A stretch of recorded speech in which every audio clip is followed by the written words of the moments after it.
तुर्की से भारत आ रहे cargo ship को ईरान समर्थित हूती विद्रोहियों ने हाईजैक कर लिया।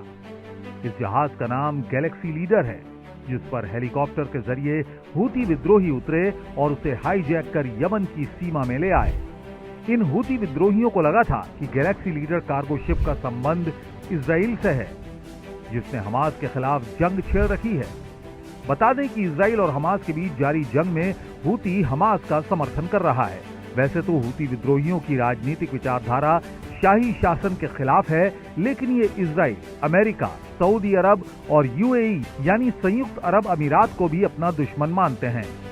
ऐसे में ये समझना जरूरी है कि आखिरकार हूती विद्रोही कौन है और कैसे समय के साथ इनकी ताकत में लगातार इजाफा होता चला गया।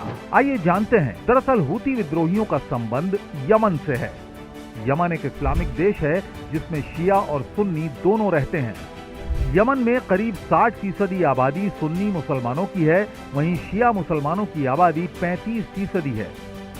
हूती जैदी शिया संप्रदाय से संबंध रखने वाला एक बड़ा कबीला है, जिसकी जड़ें यमन के उत्तर पश्चिम सादा प्रोविंस में हैं। ये जैद इब्ने अली के वंशज माने जाते हैं, जो पैगंबर मोहम्मद के चचेरे भाई और दामाद थे।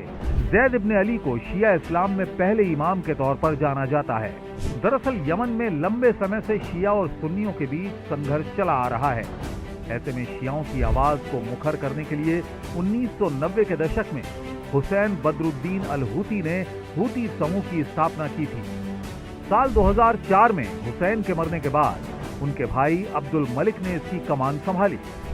साल 2004 में यमन के पूर्व राष्ट्रपति अली अब्दुल्ला सालेह को चुनौती देने के बाद से हूती विद्रोहियों का प्रभाव बढ़ने लगा।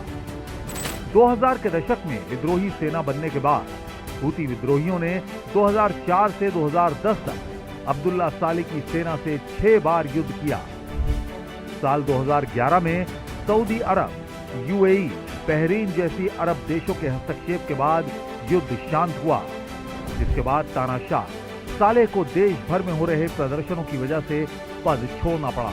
सालेह के पद छोड़ने के बाद यमन की कमान अब्दुल रब्बू मंसूर हादी के हाथों में आ गई। हालांकि यमन में जिहादी आतंकियों के बढ़ते हमले, दक्षिणी यमन में अलगाववादी आंदोलन, भ्रष्टाचार, बेरोजगारी और पूर्व राष्ट्रपति सालेह को समर्थन हादी के लिए समस्या बना रहा।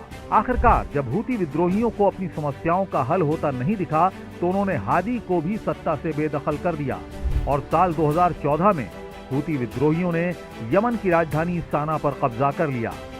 धीरे धीरे यमन के उत्तरी हिस्से में भी हूती विद्रोहियों की पकड़ मजबूत होती चली गई। तब से लेकर अब तक यमन में इनका कब्जा है और यहाँ गृह युद्ध के हालात बने हुए हैं। ये जो ग्रुप है वहाँ पे हमेशा से एक सिविल वार का एटमॉस्फेयर बना रहता है और इन्हें कहीं न कहीं ईरान सपोर्ट करता है, क्योंकि ईरान भी एक शिया बहुल क्षेत्र कंट्री है। और हम सब जानते हैं कि अभी जिस प्रकार से इजराइल और हमास के बीच में जो युद्ध चल रहा है, वो कहीं न कहीं उसी का रिपरकशन है, क्योंकि ये लोग इजराइल को काउंटर करने के लिए, क्योंकि जो हूती रिबेलियन है इनका मेन टारगेट इजराइल और अमेरिकन होते हैं, हमेशा से इनका चूँकि स्लोगन भी है, और उसी को ध्यान में रखते हुए इन लोगों ने इस प्रकार से ये लोग अटैक कर रहे हैं। यमन के इन हूती विद्रोहियों को ईरान की सरकार आर्थिक मदद देने के अलावा हथियार भी मुहैया कराती है। अगर हूती विद्रोहियों की ताकत की बात करें तो सेना के ही कुछ लोगों की मदद से इनकी सैन्य ताकत बनी हुई है। दरअसल पूर्व में यमनी सेना का हिस्सा रहे करीब 60% सैनिक हूती समूह के साथ जुड़े हैं। एक अनुमान के मुताबिक हूती विद्रोहियों के पास करीब 2 लाख लोगों वाली सेना है। सेना के ये जवान टैंक चलाने, एंटी टैंक गाइडेड मिसाइल चलाने, लंबी दूरी की बैलिस्टिक मिसाइल चलाने से लेकर तकनीकी वाहन तक को चलाने में सक्षम है। हूती विद्रोहियों की ताकत का अंदाजा इस बात से लगाया जा सकता है कि इजराइल पर हमला करने से पहले ये सऊदी अरब और यूएई यानी संयुक्त अरब अमीरात पर भी हमले कर चुके हैं।